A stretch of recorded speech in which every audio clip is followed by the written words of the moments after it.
Hello and welcome to Architecture, Design, and Photography. Today we are speaking with Gavi Wolf. He owns and is CEO or runs Indiewall, a online, let's call it connection agency between artists and commercial buyers of art. This should be interesting to get an idea of why Gavi has started this company, what the difficulty has been in it, how he runs it, and why he's chosen to do that. So give it up for Gavi Wolf. Hello and welcome to Architecture, Design, and Photography. Thanks for coming on today. Thanks for hosting me. So, people want to know, why are we talking to Gavi and why is he interesting? So, first, tell us a bit about your background and your interests that then led to doing what you do. My background, so I started this company, Indiewalls, back when I was in college. I was in my final year at Cornell, and it kind of started from an idea. It was pretty different from what I was going to school for and what I was doing. I was going to school for business and environmental studies and doing a bunch of research on alternative fuels and some chem research. But I was always interested in starting a business myself. And there was art for sale in this cafe called Mandibles on campus. And I'm sure you've seen stuff like this before, Trent, but like the art's for sale and there's a little QR code. Maybe even you've put up your photography at some point in your career. But so it was for sale and I loved it. I love the artist. Alice Molbeck is her name. And it was a great piece. And I wanted it, but it was more expensive than cash that I could take out from an ATM. And I didn't have checks. And I was like, how am I going to pay for this? And I thought, wow, it'd be so cool if we could bring this all online. Apps were starting to come out. Instagram was starting. And so I was like, it'd be fun to start a business that paired up artists and commercial spaces to sell their artwork out of those spaces. That was the original idea. I really like creatives a lot. Like I like the creative process and the problem solving that comes with it. That was part of the inception. But it was just something supposed to be fun. And I started it with a friend of mine. That idea was a fun idea. It really did not work though. We were not able to sell artwork out of cafes. It's a very hard thing to do. And during that process, it kind of kept evolving over the course of 2 or 3 years. We rented artwork out of cafes, trying to make some money in the process. And some hotels, we were renting artwork to them. And then at some point, there was a hotel in Manhattan that said that they wanted to buy artwork from us. And they said they had $30,000 as a budget to buy artwork. And I was like, whatever you need me to do for $30,000, I will do. And that was kind of the inception of really the company in its current form, where we're really, and we had built up this community already of artists that we were putting into all these cafes and restaurants all over New York City. I think we had about 30 different properties we had artwork up at. And so we started doing that, and that made a lot of sense. They were like, we need great art. There was a whole industry, specifically in hospitality, that needed the artwork. And we kind of had that, we helped them find it and license it and produce it and get it installed and all that fun stuff. And kept rolling from there. And it's just grown over the years, over the past 11 years I've been doing it for. You were going to school for what now when you kind of ran into this essentially? Yeah, I was going to school. I was doing a dual major in business and environmental studies. There was a lot of the business side was kind of what you'd expect. And the environmental studies was a lot of hanging out in bogs and digging up moss and dirt and peat and, just learning more about environmentalism. And I was very interested in the energy side of things. Was the idea at first to manage the interactions of art in spaces where people would not normally pass by art that was for sale? Was that kind of the initial idea, that we'll take this out of cafes and potentially put it on display in commercial spaces where then you can also buy this art out of the commercial space, essentially? Yeah, I mean, I think really the concept was, I always still think it's a great concept, and we have people who talk to us about it. There's an artist who we work with, a photographer, and she's like, we want to put artwork up in hotels and sell it out of the hotels. And I was like, I have been there before. I have done this. Let Um, me tell you about that. yes, exactly. I was like, I'm happy to tell you about the pitfalls. And listen, I hope she succeeds with it. It's definitely like something that's really cool. But really, the concept is simple. You have a space that is underutilized from just like, there's galleries, but they're paying for the gallery space specifically to sell the artwork. And then there's all these other spaces, whether it's the lobby of a building or a restaurant or a retail space that's just selling other clothing and stuff like that. And you say, well, we need to put artwork on the wall. It looks good. And let's then actually sell it to consumers. And the other concept was a lot of times the restaurants or cafes, they're like, well, where am I going to get the artwork from? And it was kind of like, okay, well, you don't even have to buy the artwork. It can just be up there for free as long as you're willing to let people purchase it. And the artists are making money without having to rent out space to sell it. So it was kind of this cool, like, multiplicity of opportunities. It seems like that in an innocent mind like mine, free of the actual experience, it seems like a great concept. Like if you could somehow produce the art that's kind of the cost of entry. It seems like you wouldn't be buying the actual piece of art on the wall potentially in the commercial space, but you as the business might be essentially producing a piece that you get to put in a space for free, but then you hope that passersby see it and then could like QR code it and have a one of those pieces delivered to them if it's that type of art that is not a single like one-off, right? But Totally. even that kind of idea didn't work. Yeah, really, I think I tried to think about it all the time, and I started thinking about it in the context of, you have you have like a website, and you have people visit the website, and then you have people click on things on the website, and then you have people purchase, right? So and people, there's like a funnel that people think about when selling on like an e-commerce website. And so I thought about that similarly in having people walk into a cafe. We tried to estimate how many people walk into this place per day, how many people click on the QR codes, and how many people purchase. And just the number of clicks and then the number of purchases was so low at a conversion rate that I was like, okay, even if I do this in 1,000 cafes, and it's really difficult because you have to like get the stuff in, get it out, move it on a regular basis. It's just like a ton of logistical work and very expensive to do. I was like, this thing's just not going to make money. Like people just don't buy it. And I think what it is art's really interesting. And we don't deal in the consumer space, which is its own interesting psychology. We deal in the commercial space, but in the consumer space, there's so much like intimacy with the artwork that you want to have before purchasing. Even the artwork in my own home, like I run an art company. I see so much art all the time. And a lot of the times the art that I buy is something that I'm super connected to. It's a family member who I've seen who's made artwork for a long time, or it's a piece that I just saw at our company over and over and over again. And so I think people walked into a cafe and they're like, that's cool. I'm spending $5 on coffee. I'm not spending $300 on a piece of artwork right now. I'm not even thinking about it. There's that differential and kind of the quickness of interaction that you're just not in that mindset of either the price point or the like, I'm falling in love with this thing. And we weren't looking to like sell something that you'd buy at IKEA. We're not like, no offense to IKEA, great store, cool stuff there. But that's not what we were looking to sell. We weren't looking to sell something that was just very like super cheap that you were like, I could just, this just to decorate a little bit. That's an interesting dynamic that you can see like, yeah, this should make sense as a business. I can get free space and I can put the thing that I'm trying to sell there. People are going to see it like people see stuff. And if it's nice and they want it, then it should work out. But the thing you found is that you have to create, because art is unique in what it actually is, and it's kind of hard to define, you have to present it in a space, in my opinion, that's kind of neutral maybe.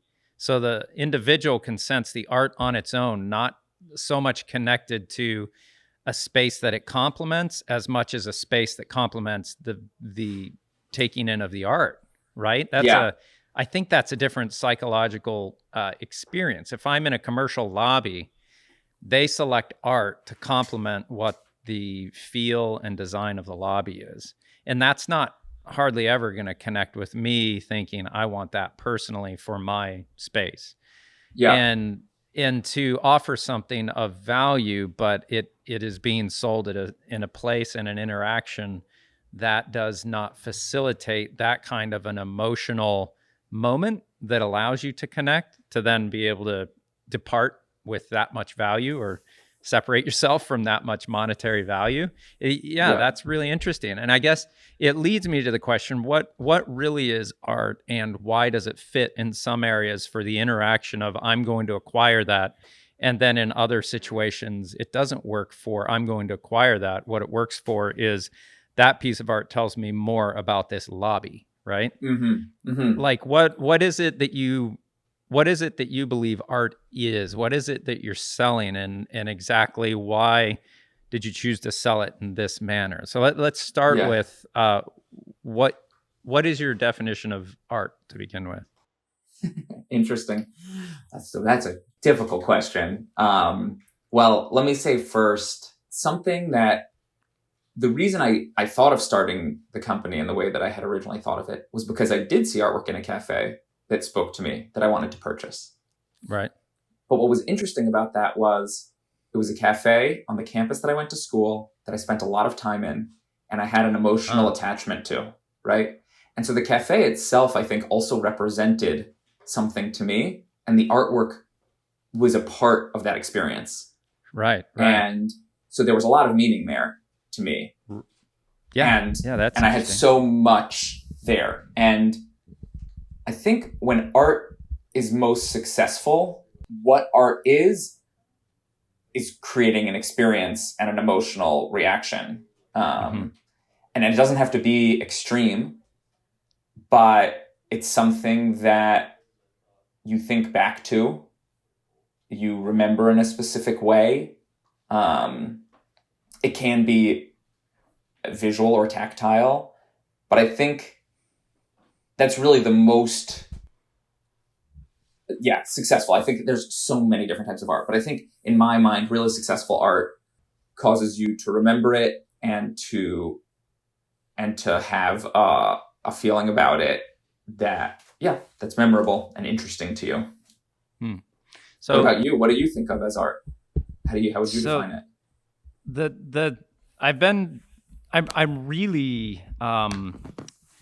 I am oddly fascinated by the high art culture.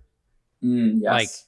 Like I am in no way, shape, or form the type of person that would be a part of high art culture, that weird thing that is around that. But it is so fascinating to me. Why? That, these pieces that get up to millions of dollars, like, what the heck is going on there? Yeah. But something is contained within the this ambiguous but slightly more concrete thing that came out of someone's experience, that then people who have absurd amounts of money to spend for a unique thing for themselves, or they see as an investment, which is still based on thinking that the value is actually there, that they'll be able to grow the value or still maintain it in something that's highly transferable. So you could put 15 million into a frame with some paper, and you could transfer that to another country and still have a massive amount of wealth. I get it that there's weird games that can be played, but I'm thinking that it's more than just financial effery, if we'll call it that. I think there's more to it than that. That there's actually something that's coming out of a true telling of someone's experience that comes from the highly abstract into the slightly more concrete. That someone was able to tell an aha moment or an awakening or a realization within that creation, be it whatever kind of art it is, they were able to tell some type of truth that they saw from their experience that at minimum is highly beneficial to them personally. And if it is something that they were extremely honest about and did their work of actually executing the truth and self-awareness and truth of the situation into a technically proficient, if it's that type of art, telling that is something that connects with anyone that sees it, that's when they've touched on something that becomes like everyone senses this truth but hasn't been able to articulate it. I think that's where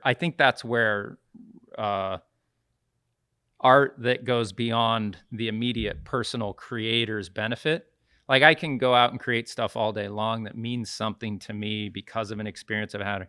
But if that same experience I've had connects with other people across the board, the creation that comes out of that, if it's done well in these other kind of metrics that you could use to judge art, if it's done well and it connects broadly, then it's going to have a high value to it. Totally. But then we get like millions and millions of dollars worth of value, and you get this really, really odd culture, and you get this really, really odd fanfare and people being experts that do not create art themselves, but judge what art is and assess a value to it. It becomes this very, very, very odd thing. Like who the F is Jackson Pollock, that documentary to me, like the art critic in that, you know, goes in and he does these weird things to like assess this piece of art. And I'm just like, whoa, what? Like, what does that even mean? Yeah. But there's value and money is moving around that thing. And so to me, art is people reaching as far as they possibly can and still being able to come back and stick the landing with some truth that they didn't currently have before that. Interesting. And if there's that truth that you can't avoid seeing in the work of art, then it is emotionally provocative in the viewer. And so then that true, like it is emotive for anyone that sees it. It's emotive.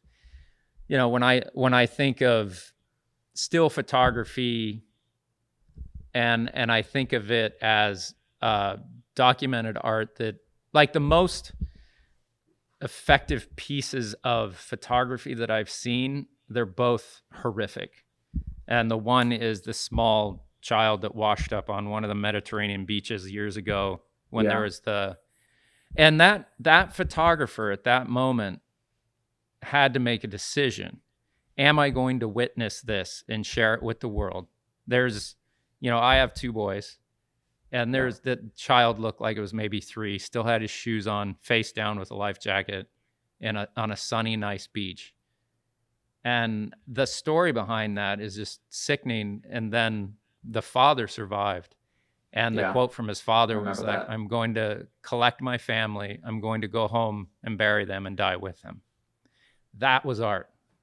That was it wasn't an expression, but it was a choice to stoically observe and share the reality of what was going on.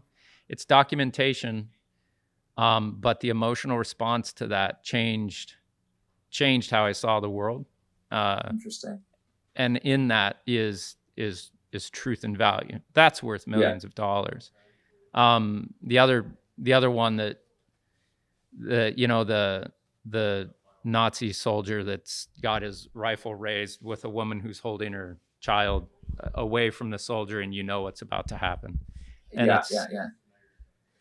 But you know, that is again a documentation and a witness of a reality that none of us agree, or most of us think that we're not capable of.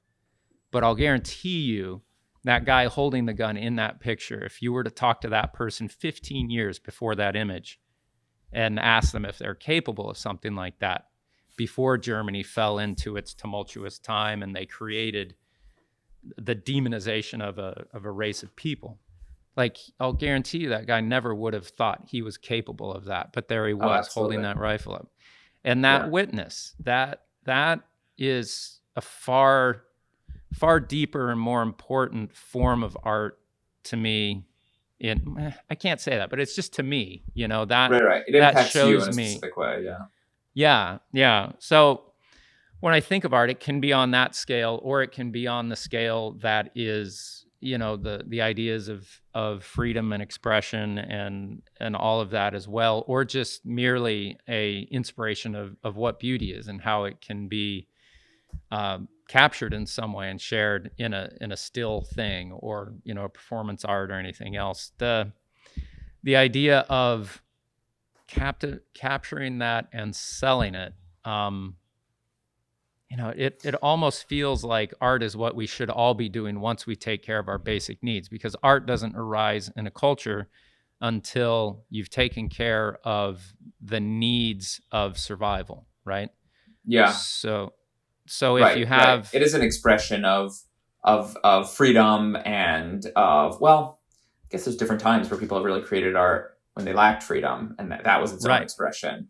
But maybe it's an expression almost of having your mind be free to some extent. Even if you're not free, maybe there's a freedom of the mind that you're able to do that. And it is an incredible expression. You mentioned something earlier, and I think that the examples that you gave were really good examples of just how emotive those are. I mean, those are two of the most emotive, probably, photographs of all time. The other part of art that you were kind of speaking of is the kind of the precision or the effectiveness of the creation of it, which I often, technical kind of part of it. Yes, exactly. Which I often, the craft of it sometimes is just so impressive that alone is like, wow, that's just, it's hard for me to believe that this person did this in this way. It's just watching somebody's craft. And I think that's a really, to me, that's also one of just my favorite parts of art is people honing a skill over a long period of time. I mean, I have a chance to check out some of your photography, and definitely there's real skill in the work that you do. And it's not something you can just kind of get at quickly or randomly. And when you see somebody who really does something incredibly, it's just amazing. It's so enjoyable to look at. Yeah. Well, thank you. The pieces that we've done for actual art, we did a project years and years ago of prison inmates that we had write a letter to the younger self and put that letter ensconced around them, kind of separated from the paper. And that went kind of viral at the time and blah, blah, blah. But no one ever purchased anything to do with it. And when we did put it up anywhere, if it was in a gallery space, it stayed up like 2 or 3 times longer than it should have, because people wanted to come and see it, but also no one wanted it in their space. So in the same way where I'm affected by these very horrific images, these were kind of similar. They put them up in a mill locally here, just in the hallway, because it was in a gallery for a few months longer than it was, just because people wanted to come see it. We took it down, but then we got a bunch of requests of people that were going to be visiting the state that said, oh, since we're going to be there, we want to go see this. And so we talked to the mill owner, and they was like, yeah, put it up in the hallway. That'll be great. Eventually, the workers in the mill took it upon themselves to take them all down because they were too disturbing to see every day. Wow. Interesting. So that's some valuable art there. It's just not something you want to see all the time, and it's not very financially viable. I was going to say the financial viability question, I think, can sometimes convolute it kind of messes things up with artwork, because even what you're talking about, we really at Indiewalls, we sell artwork that really is tied a lot to the precision of it and the creation of it, and the aesthetic value of it, right? So I see this thing, it's done really well, the quality is really high, it's very complicated, it's very big. Maybe we're doing a hand-painted mural on the outside of a whole building, so that's huge and people are spending a lot of money on it. Or it's just, we're doing a project with Amazon where they're like these woven ropes, and they're like very intricately woven, and you can just see it must have taken the artist an incredibly long time. This artist, what was her name? Britt Kleinman. So she did it, and the work is just really, really intricate.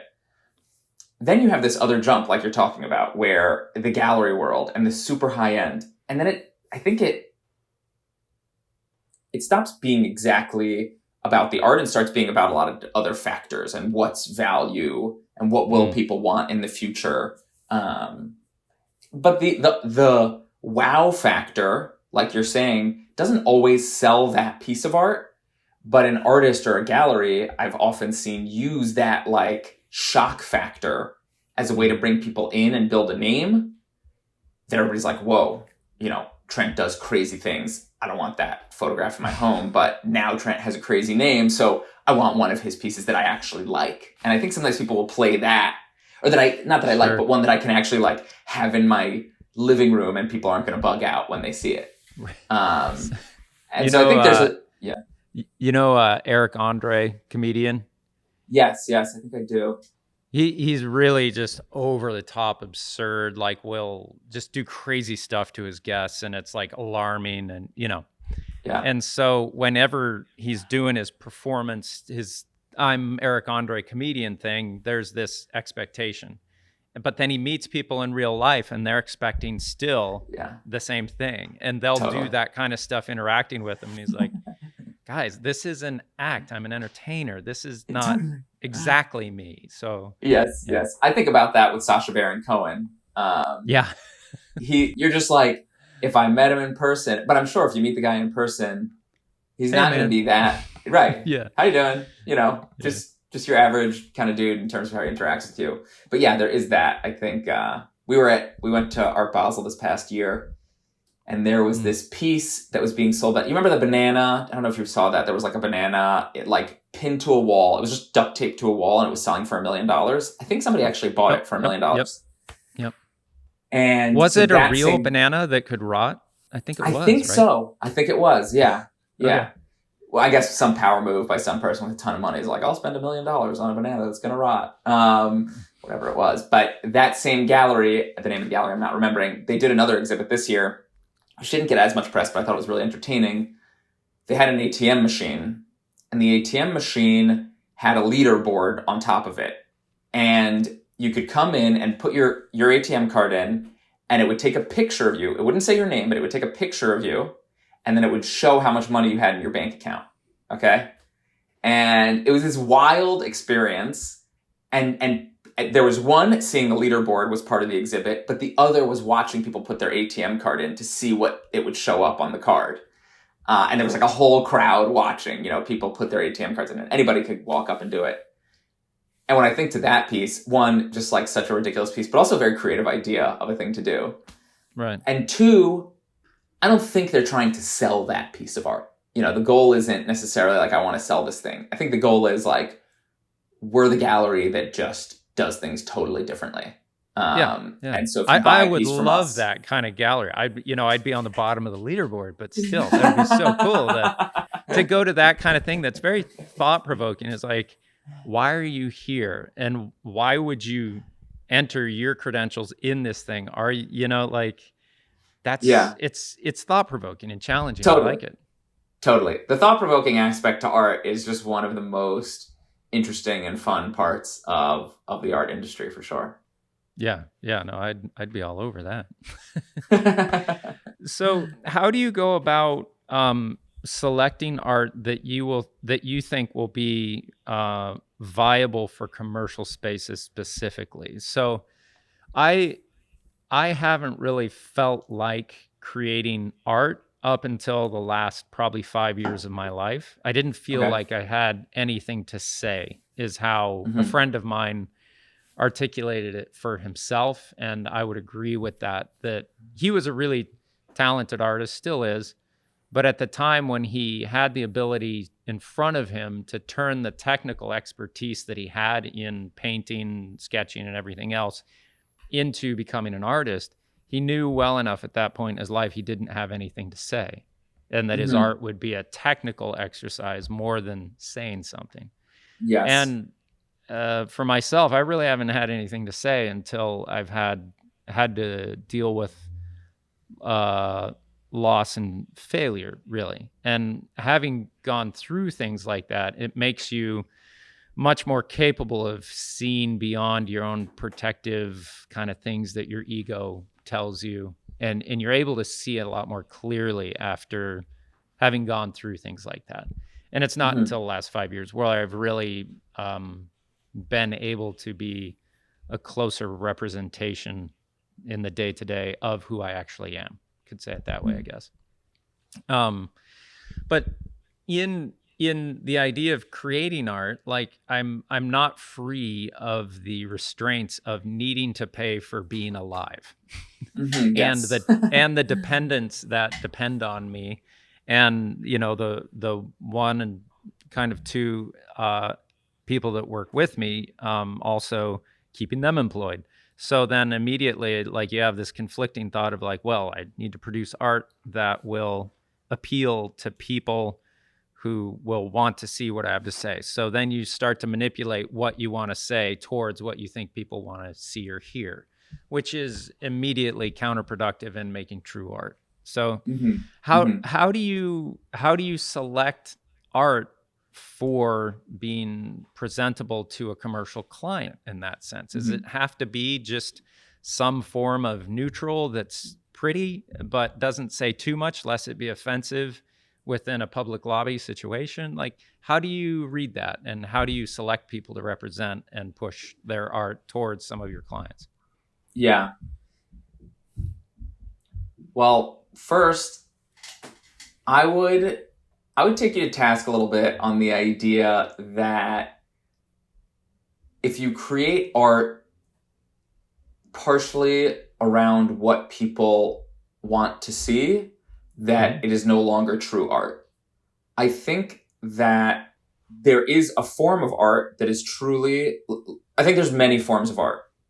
One of them is truly just, I am going to express myself in a specific way, and this is as true of me as possible, and take it or leave it, and hopefully people are interested in that. Yeah, right? It's that kind of stuff that I think ends up in museums and homes. I would agree if it's good. Right. I think that it can be. I think that there is, my cousin's an artist, and he does pretty well with his career. And one of his things is, I really want to just create art that people want to sort of play with or engage with, or they just get enjoyment out of it. And he gets a lot of enjoyment out of people enjoying his art. Like, that's what brings him pleasure.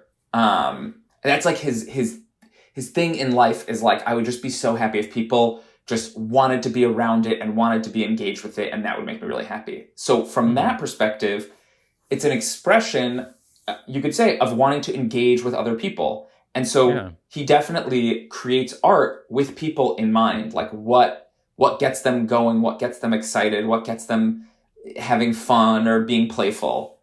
So and it's almost like he's producing art around a study of people, and then watching what's inspiring them or making or encouraging them to engage, and seeing how you can work the engagement towards surprise or realization, or that's really interesting.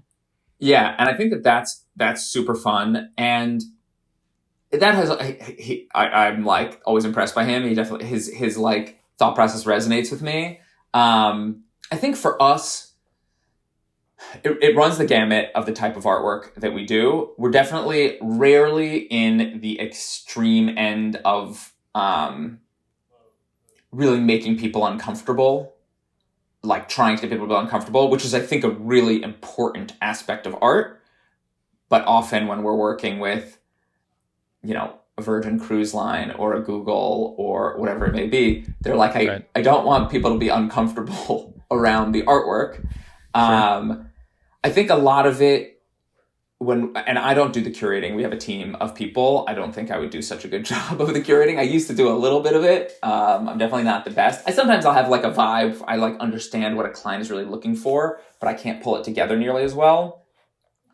some clients, it's really simple. They're trying to keep it as vanilla as possible. That's definitely not where we excel. I would say we excel much more in the story. Some of our favorite projects, we did this property. It's called 106 Jefferson. It's a property in Huntsville, Alabama, and the artwork all revolved around this town, and it was the town where a space mission was happening from, and there were so many different pieces of art that we brought in that related back to that story.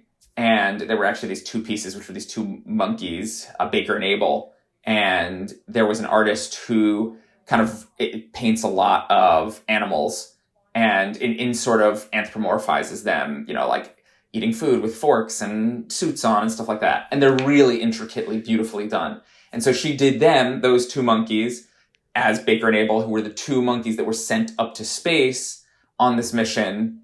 And it was just representing them. And I think pulling that story together, and we actually really don't like to force an artist into a project because maybe we like working with them, but they don't have that style. We really like to say, okay, this is an artist's style that works really well with this property, and we want to pull those two together to create the story for this property. And I think there's something really interesting there and really fun and exciting and dynamic and different.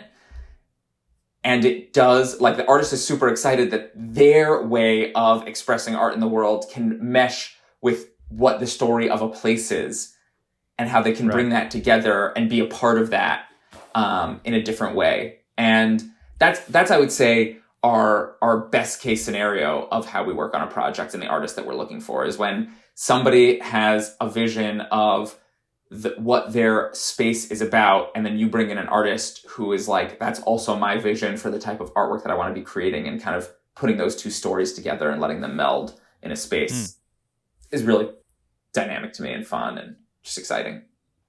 So what is it that you're looking for when you consider new talent? So for people who are like myself, I would consider myself a commercial artist at this point as an architectural photographer. I'm very, very gently overlaying my creativity over someone else's creativity. I'm seeing it in a specific way, but if my voice becomes too loud in the representation of what someone else already did, then it becomes that people will see my photograph and say, what a great photograph, rather than what a great work of architecture. That, like, if I try and sing a solo, it's not going to go well for what I do. Yes. When I start to get expressive with photography, it's the polar opposite, I've found, from what I typically do. It's extremely abstract, and I have all these ideas of experimenting with lights on strings that you long exposure, and there's like so much fun stuff that you could do, and I want to do it, but I'm constantly thinking on the commercial artist mindset of, well, don't waste too much time in that, because I don't know if it's going to make money. And maybe that's the first step of undermining any creation of art, is like, you can't really too much, as the person creating art, worry about its financial viability. You just have to create it. And then if it's worthwhile, then people like your own organization might see it and pick it up. To help people that are looking towards the future of, I'd like to start doing this because, like myself, commercial artists, but not being able to express themselves because they work commercially, and they'd like to start to develop this kind of outlet, potentially, if they can put together enough to, what would be, first of all, like, what would you be looking for as far as, like, all right, we see consistency in this work in this way, that way, or the other, or if we see, something as ambiguous as their work reflects a very bright tone, so we find that this would be really good for these type of clients. What would you recommend for people moving from a more commercial artist type of mindset to wanting to add, especially in the second half of their career, an outlet that is not directly tied to serving a client's need, but a little more expressing what they have in their own life, to be appealing to the kind of work and connections that you're making? I think it depends. Well, there's a couple of, I think, just sort of foundational important aspects that we definitely look for. If an artist has a good collection of art online, particularly on Instagram, like their Instagram just has their artwork, it's photographed well, it's on Instagram. We do use Instagram a lot to source new artists, and we need to get a real sense of what does their artwork look like in different contexts, close up, far away, just because that's the only way that we'll know if we like it. And we're trying to source new artists so often for different projects that it needs to be pretty quick and easy and accessible for us so that we can be like, oh, wow, this seems like it might be a really good fit. Okay. I would say a sense of, now I think photography is a little bit different because if any printed work, especially photography, because photography, already comes at the high res, as opposed to like if you do a painting and then scan it, that's not necessarily a high resolution enough if you didn't do it quality. But for other things, so if you're doing photography, there's not so much of a concern around, is this person going to be able to execute this project well? Because it's a photograph, and as long as I can get that digital file from you, you don't really need to do too much else for me. Right. For other forms of art, whether it be original paintings or sculpture or mixed media or whatever it may be, there's definitely a sense that we want to get of this person has done something like this before, or they have some experience. The more sort of projects that you can show, even if it's, I sold it to a family member and I show it installed in their home, the more that you can show kind of the progress along the way, I think the more it builds trust for our team or for other teams that, okay, this person knows how to run the business of their art. It is, you're a business owner if you're trying to sell your art. Right. And so that's another important piece. And then in terms of, the art itself, there's definitely different times where there's this photographer that I know, his name's Malcolm Brown. He was one of our earlier photographers, and I love his work. It's just, I can't even I think maybe some of the time he uses Photoshop to do it, but some of the time I saw that, he had this, he had an astronaut, and the astronaut was holding, it was a blowtorch, and it made it look like he was using the blowtorch to blow himself off the ground, and he put smoke around it, but he was working in like a workshop. And then I could see that there's a rope attached to the astronaut to like hold him up in the air a little bit. So the photograph is made to look surreal, but it's not using Photoshop per se to do it. Right. And I loved the photography. It's still, and I can see that it's still not necessarily that he's selling a ton of it, and I'm not sure about that, but we weren't able to sell those photographs per se. And I think he was creating those and they were really fun. And then he has his much more commercial pieces that, maybe he's just photographing, kind of like doing architectural photography or doing like sort of fashion shoots, and he's making money off of that. And sometimes a piece that you have will hit and it'll be something that we're really intrigued by and it will make sense and there's a good opportunity there.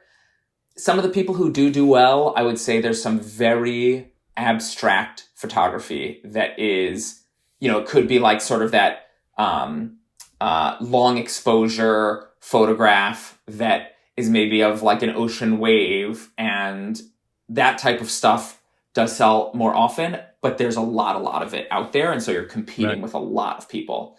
So I think when you're trying to sell work, one other thing, there are artists I think that have a specific, right now, like tapestries and macrame are very popular.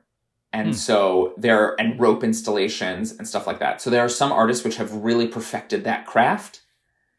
And I would say we go back to them more often. Like this artist, Grace Tang, who we work with, she just knows how to work with those materials really well, and wood and rope and texture. And so that can also be good. If you wanted to be like, I see there's a trend, this is popular on Pinterest or on Instagram, that's really getting more into crafting your direction based on what people are showing as opposed to your craft per se. But that can be more popular, and it's difficult to learn how to do it well. So I think if you learn how to do it well, you can set yourself apart. So I think those are some of the aspects to it, but it's also hard. Like we'll work with an artist, we'll spend tens of thousands of dollars with one artist one year, And then the next year, that's just not the artist that's being picked for projects. It can just go in waves. Yeah. Yeah. And there's a marketing aspect to it yourself. Like, we have artists that are just constantly marketing to us. Here's this new thing I'm doing. Check this out. And I know they're going into meetings and pitching to other people, and they're really selling a lot. Or they're doing sales a lot. I think they're also selling a decent amount of their work, but that's a lot because they're out there just, hitting the pavement and pushing it. So those are some of the different ways. There's no perfect solution to selling something. I do think if you create something that you really love and you keep working on it, that if you hone your craft, I think at times those things do get picked up and it works really well and people really love it. Or you just did something you really loved for a while, and there's a lot of value in that as well. Right. Yeah. I've had some more installation ideas that I've pitched to local developers and what would you call them? Mostly developers that are making a huge effect in the area where I'm at, where so I was sitting we have a hot tub outside our house, and nice. We have some trees that in the fall lose their leaves. And in the evening, when the sky is just a little bit dark, but still kind of blue, as you look through the branches, you can start to view the branches as not having depth, but being two-dimensional black lines. And I started realizing, like, I can make out forms out of the branches in the trees, that there's this huge cartoon owl that I can see when I'm sitting in the hot tub during the right time of the year. When the leaves are on, you can't see it. And the thing I realized is the outline of the cartoon owl is only perceptible, whatever, from that point where I was sitting. Because if you move anywhere in 3D, those things don't overlap in the same way. So I realized you could walk out in the woods and you could say, all right, from this central point, I could start to knit onto trees, different colors of things to make a scene that would be in different depths throughout the forest. But from this one spot, you could see a picture. And if you move 2 feet to the right, the thing kind of falls apart. But as soon as you're in that spot, all of a sudden, whoa, there it is. And then I thought, like, how interesting would it be to be able to go through a city park and to experience a whole gallery presentation of whatever you decided to knit into the forest or paint on biodegradable paint or whatever in these different areas, that you only get to see it if you're right here. And like, it doesn't make sense, and then all of a sudden makes sense. Comes together. And I got that idea originally from the idea of making like a round table like this that has a bunch of dowels coming up to another round surface, and you created a gear system, and the dowels would spin as the table spins. You'd have 360 degrees of surface that you could paint different things on, that as the table turned, you could use it almost like a television in a way, that it would be a live moving thing that you'd see. If you were here, you'd see something different than if you were here, or if the table spun, you'd see a different thing. And these aren't as much like intellectual realizations as much as kind of weird ideas that would make a walk through the woods pretty stinking cool. Like you could do it around a community event for a season, and like, all right, $5 to walk through the forest and see the, blah, blah, blah, which could be really cool. But, how do you you'd have to have a proof of concept, which would require a lot of ladders and a lot of knitting or painting. I think that's a lot of it also. That's a lot of it also is being an artist. It's kind of like, like, much are you willing to do that, to go out on a limb, no pun intended, and start working that forest and putting it together and playing with it until somebody can visualize it such they're like, that is really cool. That is a good concept. Right. And then hoping to sell it to them with the potential of it's a failure along the way.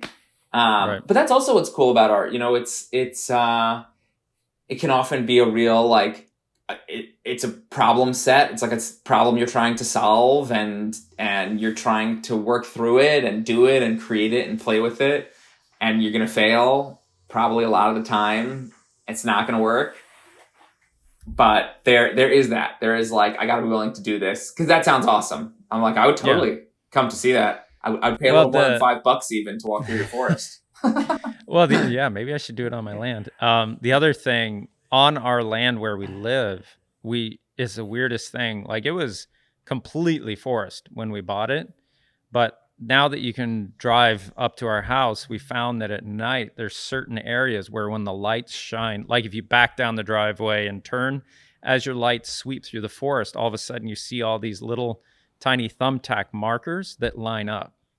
And we have no idea why they're there, or, but I got out of the car one night and I went and I was like, looked at it, picked it off the tree, and it's a little thumbtack that's now rusty, but on the top, it was like a reflective street sign, kind of white. Okay. And I looked at it and they all lined up, and I was like, I don't know if, I can't figure out like who did this and why.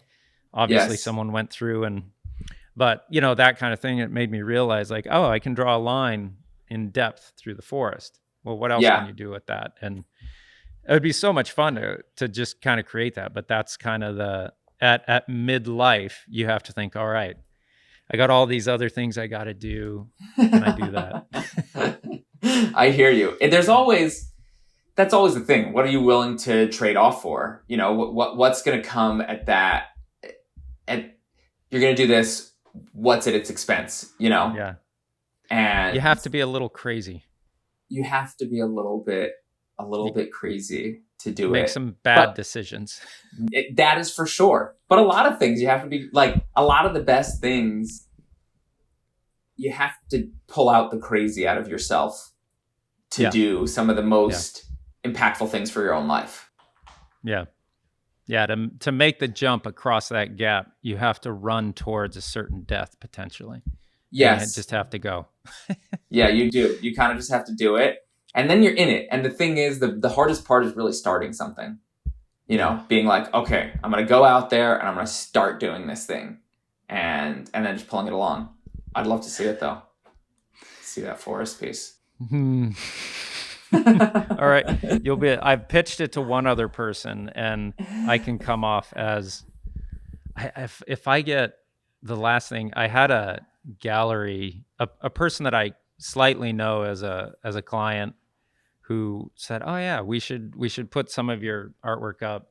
And so I had a day I was going to meet with her, but the whole day before I went and met with her, I had to really, really focus and do a bunch of scheduling and emailing. And that's completely outside of the normal mindset that I have to be able to focus on menial tasks for an extended period of time is kind of like giving me a bunch of coke, like an dose of cocaine. At the end of it, I'm like wired beyond anyone's belief.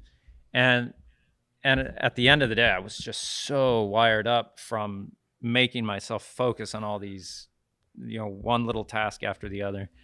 And when I went to talk to her, my mind was just going a million miles an hour, and I was just going through all these concepts. And halfway through, I remember looking at her, and she's just kind of had this like, And I was like, oh, I'm not doing well here, am I? Yeah. Whoops. Yeah. Sometimes, the approach, there's different approaches. Yeah. I've always been I just have to let what I do speak for me. Totally. That idea of like, I have a friend who's an incredible, I call him wandering artist. He just goes around and photographs towns that are in disintegration, and they're really incredible. His name's Joseph Manford Carter. Okay. And he does incredible work, in my opinion. It's all of these really real life observation photography kind of stuff. And you'll just find him wandering all summer in different areas. And he won't even come on this podcast to discuss it. Like, he's very, very just reserved. And he's just simply responding to the call of creativity and just doing it. And he can't sell himself in that way, but I could sell him to other people all day long. And the other thing, I can't do that for myself. I can't really go and be like, I'm the best and I can do this because when I try and do that, it comes across as this really weird thing. And I think there's Right. something intrinsic in selling artists that you need someone else other than the artist pitching it.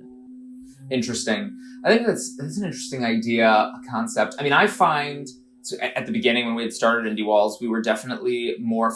I was like, we're going to be a big tech company and we're going to fundraise and it's going to be this whole thing and process and it's going to be great. And so we met with a lot of venture capital funds and did road shows and I thought I was pretty good at the process of doing that. Like I could talk well about the product and I was thoughtful and I could put a pretty good presentation together.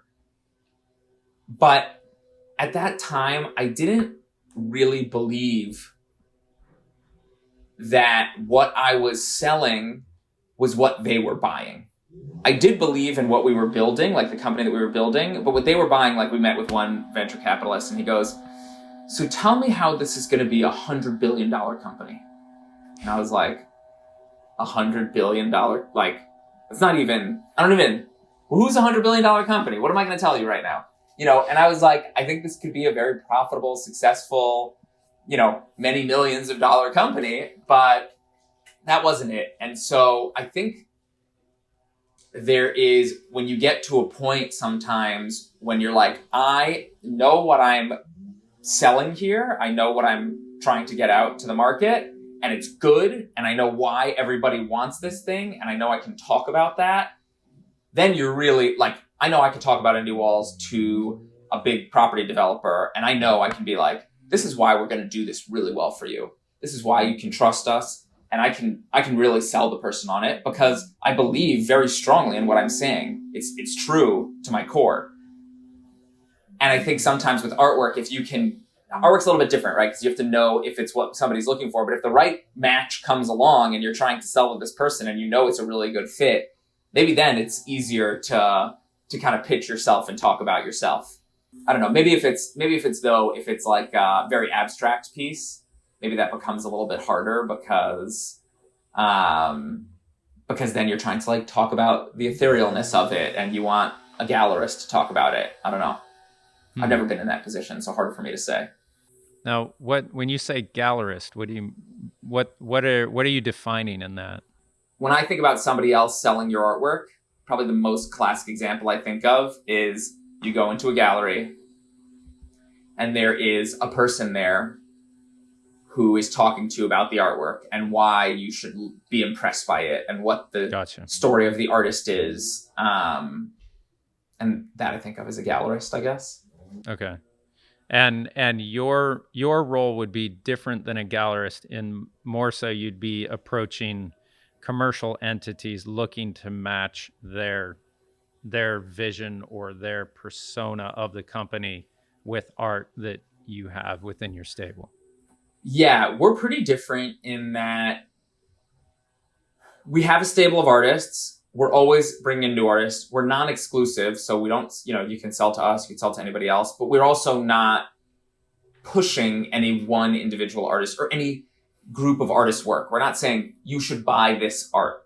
We're listening to what somebody else wants, and our value proposition is we're very good at understanding what the client wants and then getting the right artwork for that client, finding the artist, and then kind of coordinating all the logistics around it. But we're not going into somebody and saying, this is the style of artwork that we sell, or these are the artworks that we sell, and here's why you want them for your property. That's not our proposition, if that makes sense. Now, how does the relationship work between yourself and the artist that you work with? When you say relationship, tell me, are you a financial relationship? You're saying just like a contractual relationship? Both. Okay.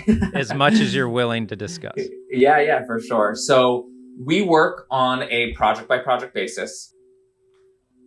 And by project, you mean like a commercial entity has a space. This is now a project that we're looking for. Correct. Yes. Good question. Yeah. Sometimes I can get in my own jargony way. So, someone as ignorant as me comes up with great questions. So yeah, a project is, okay, I have this office, Allspring is the name of a project we did recently. They have an office in San Francisco, and that's one project. And they tell us this is the aesthetic of the work that we're looking for. And so we then say, okay, great. Maybe we have some artists we already know, some artists we need to find. You really want it to be hyper local to San Francisco, and you want some of it to be this type of materials. One question really quick. When they explain to you an aesthetic that they're looking for, how does a client describe that to you? It could be visually. So they could say, here's other stuff we've seen. Okay, so precedence, kind of. Precedence could be. Okay. It could be that they use, they say they use what they're describing the rest of their project to be. So it's a industrial chic property. We're using metals and we're using certain other types of materials, cloths that are very Gatsby-esque. And here's what we're the other things that we have in the space and how we're describing it. And we want you to find artwork that would represent that well or would fit within that space. Okay. And so then we're looking for artists, and we may say, here's some other projects that were similar that we did in the past. Is this what you're talking about? Or we may just put together what we would call a taste test of artwork and artists and go through a process of a yes and no process and why. Do you like this? Do you hate it? So a lot of times it could be kind of communicated through the concept of like a mood board of the materials, color tones, textures used in the space, but then also our business is this kind of thing. So these two things combined might generate an idea for the artwork they'd be looking for. Correct. Exactly. Gotcha. Right. Sometimes they're really specific. They're like, we designed these things. We want you to find that.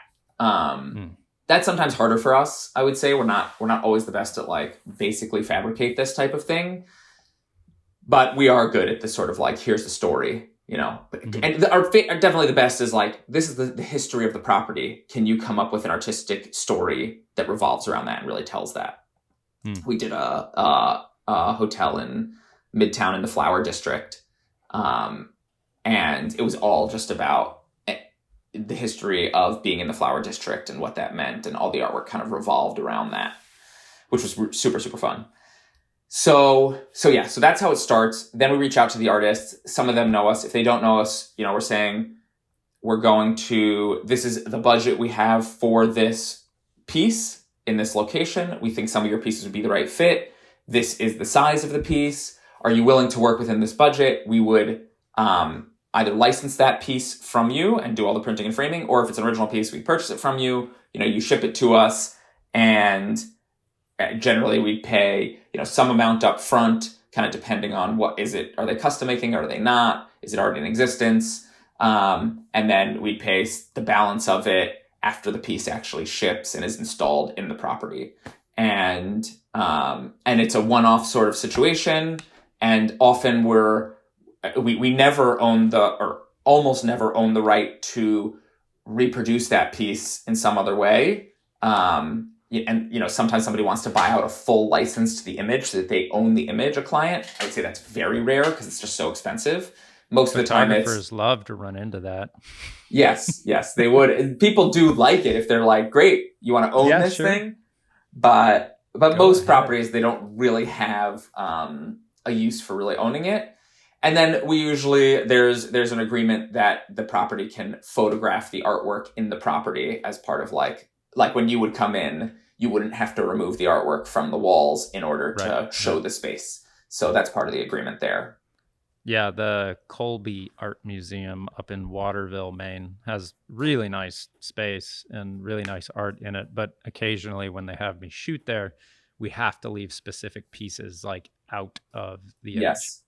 Yes. And there is that. And we'll get emails sometimes from like a TV show from the producer saying, we're going to shoot this space. We're filming part of the video in this space. Can the artwork be in the background of the space?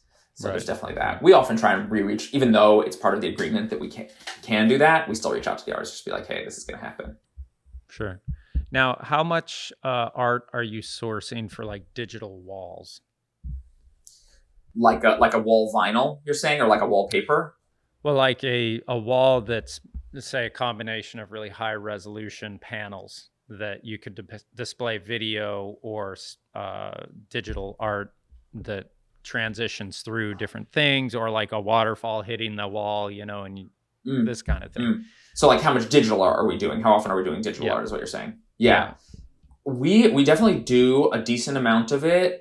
We actually just did a project that was NFTs, and they were this, like, it was custom designed NFTs for this property in Florida. It's not in Nativo. It's owned by the same owner. It'll come to me in a minute. But a property in Florida, the owner bought NFTs, and every person who bought one of the apartments in this building was gifted an NFT, which is really a kind of a fun idea. Sure. And so that was this really cool digital piece. And then the actual artwork is, like, the original of the NFT is also on display in the property, and it's on a TV screen in that case, but a big TV screen. And that was a really fun piece for that property I mentioned in Chelsea, the Renaissance Hotel, the in the Flower District. We did a, like, floral behind the front desk. There was this sort of, like, floral abstract piece that was created on this massive screen. We did a digital projection piece in Aruba, and it was a hand-painted mural on the wall. And then there was a mapping made of the mural, and there was a digital piece at night. These 4 different very high-end projectors projected a piece onto this 5-story mural that would kind of bring the mural to life. And so we'll do stuff like that for sure. It can definitely be complicated. Like, creating some of those pieces are complicated, but they're some of the most interesting, and digital artists are doing some really, really cool work. Yeah, it reminded me of another. I have a list on my phone of, like, art projects, and they're always of different mediums where I haven't had a chance to really develop the talent, but the idea is there. Mm-hmm. But it seemed like a cool idea to take, like, a video, or almost like still images shot really well lit of portraits of an actor, and then have that actor go through all of the different possible human expressions, and then to take all of those and make them so they can seamlessly move between the different expressions. Okay. And then have some way of monitoring the gallery or the room to say the general disposition of the room is this, and it's represented by the piece of art on the wall. And then that thing is something that the collective group can actually manipulate, were they all to lift their mood a bit or drop their mood a bit, or as you stand in front of the piece of art, does it somehow then mirror your expressions as you take it in?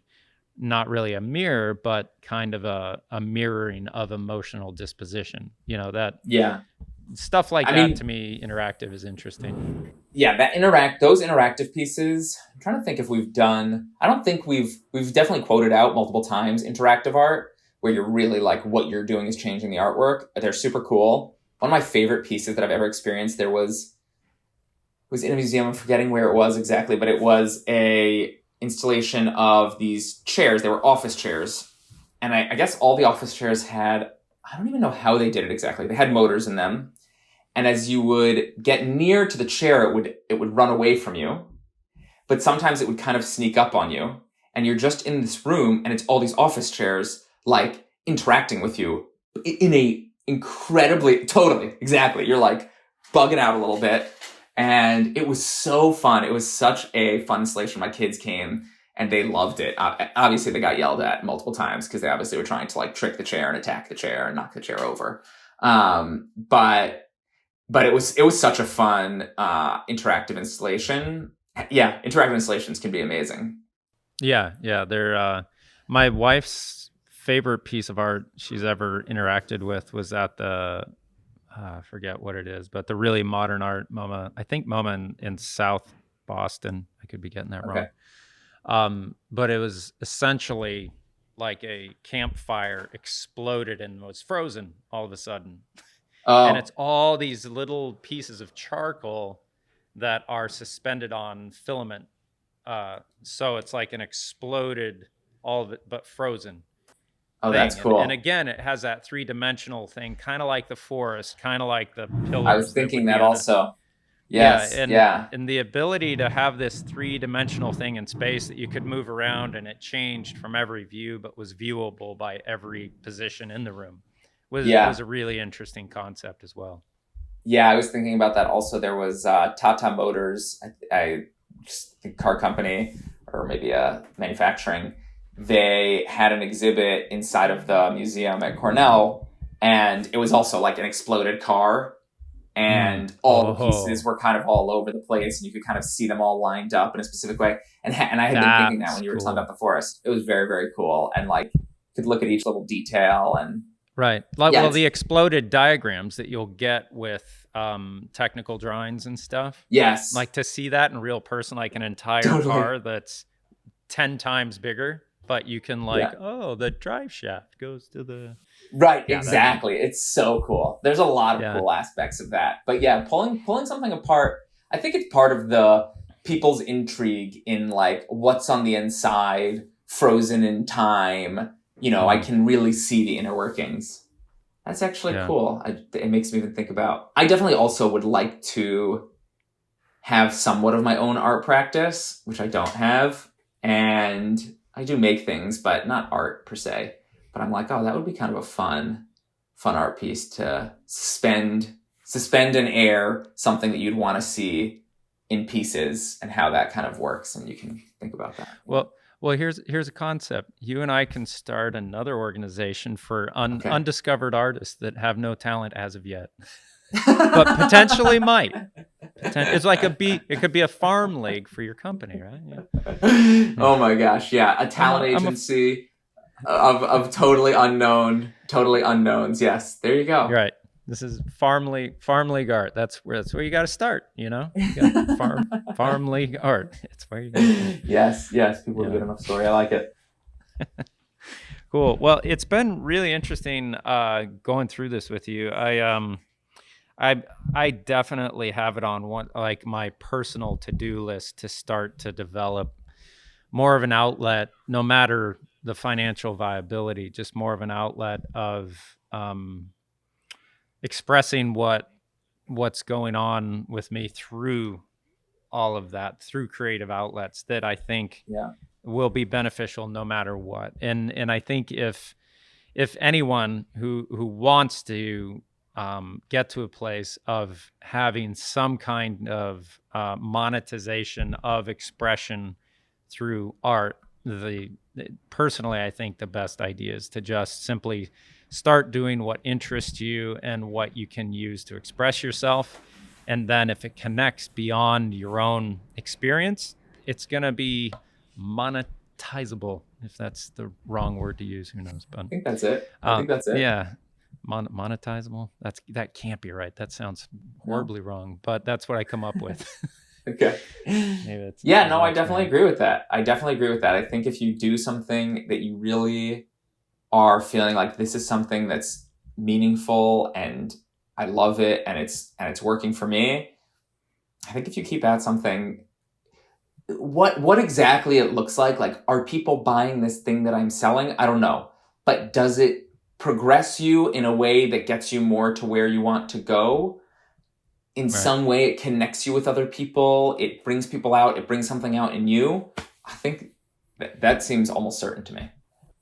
Now, a last bit of personal advice before I let you do more productive things. In creating that Instagram account for an outlet for art that people like myself might create, would it be better to keep it with your professional Instagram in that sense, or link it to it somehow, but have it as a separate thing so you can start to, for one, just work on, this is only an art outlet for me and this is my commercial side? Or is it more beneficial for companies like yours to see a person's combination of their commercial things that they produce, but also their personal things that they produce together? It's an interesting question. Because this is kind of the conundrum of when I started out. Do you specifically only put on your website architectural photography, or do you put like portraits that I take occasionally or other types of photography, or do I put myself as niche only architectural photography. I'm worth the money. I'm your guy. There's this kind of philosophy either way. I would say as a philosophy in life, I believe strongly in focus. And people have a lot of noise generally in their lives and in their work. I think people are always looking for things to be as simple and straightforward as possible to reduce the noise.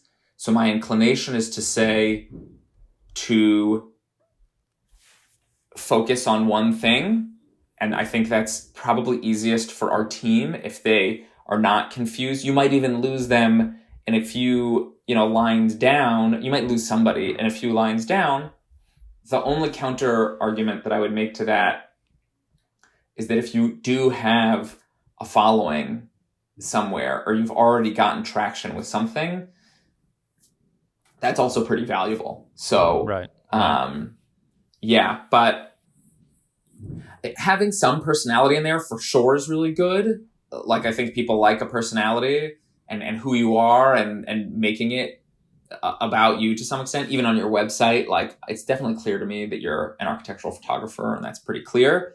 And then having some amount of information about you, but I think conflating them, having them even be close to equal, I think is not good. You want it to be really, really focused. Maybe it's 10 to 20% about something else, and 80% really is the focus. Yeah.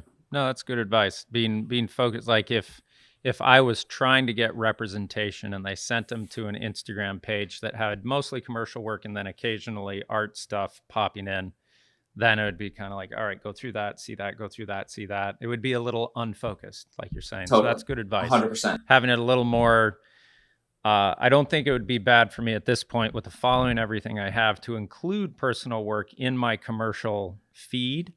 But Totally. If I'm trying to pitch myself as like, I'd like representation specifically for this, I need to have a refined only version of that people could view without the confusion of my professional work or whatever. 100%. Okay. People want to be, I feel that's true even with jobs. When I see somebody apply, like I don't want to know everything about everything they've ever done. Not because I'm trying to ignore their full selves, but I just need to be focused. Like, just tell me the real things that you think I want to know the most about. Right. Speak to me about that. That's most important. And when I tell other people, I want to know why do you want me in front of you right now with a client? And I want to make sure I'm not telling you everything about what Indiewalls is. I want to make sure I'm really focused on what you need and how I can, service your desires, your needs. Right.